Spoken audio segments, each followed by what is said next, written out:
Pagkatapos nilang umakyat-akyat sa puno ay naibaling ang kanilang atensyon dito.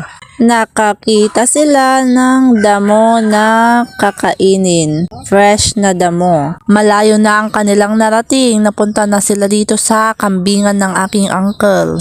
Kung mapapansin nyo, panay nakalagay sa sako yung mga damo kasi hindi pa sila nakakapunta sa pastulan.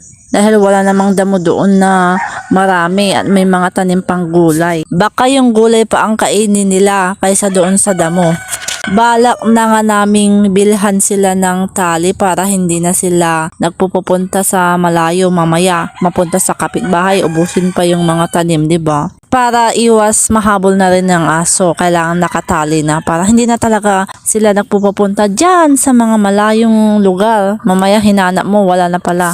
Tignan nyo ang dalawang ito, may pinag-uusapan sila siguro kasi ngayon lang niya nakita yung kapwa niya kambing na maliit.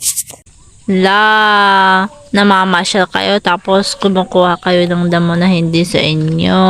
Thanks for watching. Don't forget to subscribe. See you on my next video.